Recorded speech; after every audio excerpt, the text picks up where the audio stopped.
সরকারি কর্মচারীরা বিগত প্রায় 11 বছর যাবৎ একই বেতন কাঠামোতে বেতন ভাতা পাচ্ছেন। ইতিমধ্যে মূল্যস্ফীতিজনিত কারণে জীবনযাত্রার ব্যয় অনেক বৃদ্ধি পেয়েছে। আমরা সরকারি কর্মচারীদের জন্য নতুন বেতন কাঠামো আগামী 1 জুলাই 2026 হতে ধাপে ধাপে বাস্তবায়ন করার ঘোষণা দিচ্ছে মাননীয় স্পিকার। দেশের বিভিন্ন অঞ্চলের মধ্যে অর্থনৈতিক সামাজিক অবকাঠামোগত বৈষম্য কমিয়ে সমতা ভিত্তিক সুষম উন্নয়নে বহুমুখী পরিকল্পনা বাস্তবায়ন করা হচ্ছে। মাননীয় স্পিকার, এবারে বাজেট প্রণয়ন ও সরকারের মধ্যমেয়াদী নীতি কৌশল নির্ধারণে বাজেট পূর্ববর্তী অংশীজনদের সাথে ধারাবাহিক আলোচনায় প্রাপ্ত সুপারিশ সমূহ সক্রিয় বিবেচনায় নেওয়া হয়েছে। বর্তমানে সীমাবদ্ধতা ও চ্যালেঞ্জ সত্ত্বেও আমরা মনে করি নতুন বাজেট অর্থনীতিতে ইতিবাচক পরিবর্তনের সূচনা করবে।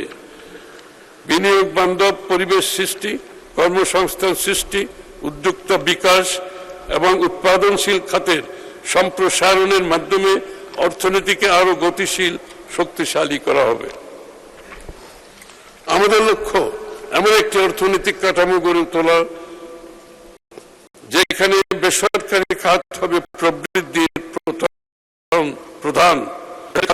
প্রধান চালিকা শক্তি এবং তরুণ ও নারীদের জন্য সৃষ্টি হবে নতুন সম্ভাবনার ক্ষেত্র।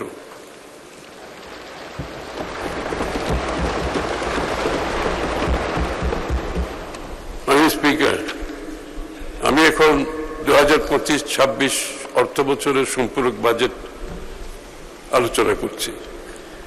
সার্বিক রাজস্ব আহরণ ও ব্যয়ের অগ্রগতি বিবেচনায় চলতি 2025-26 অর্থ বছরের বাজেটে কিছুটা সংশোধন ও সমন্বয় করতে হয়েছে। সংশোধিত বাজেটের একটি সংক্ষিপ্ত বিবরণী পরিশিষ্ট ক এ সরণি 1 হিসেবে সংযুক্ত করা হয়েছে।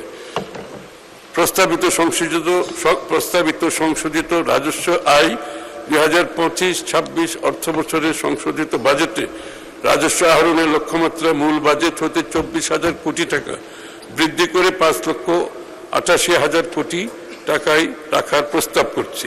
প্রস্তাবিত সংশোধিত ব্যয় চলতি 2025 অর্থ বছরের বাজেটে সরকারি ব্যয়ের প্রাক্কলন করা হয়েছিল মোট 7,90,000 কোটি টাকা।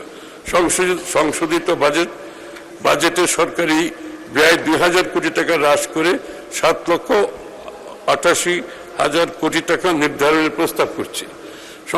সংশোধিত বাজেট ঘাটতি অর্থায়ন চলিত অর্থ বছরের বাজেট ঘাটতি প্রাক্কলন করা হয়েছিল 2,26,000 কোটি টাকা।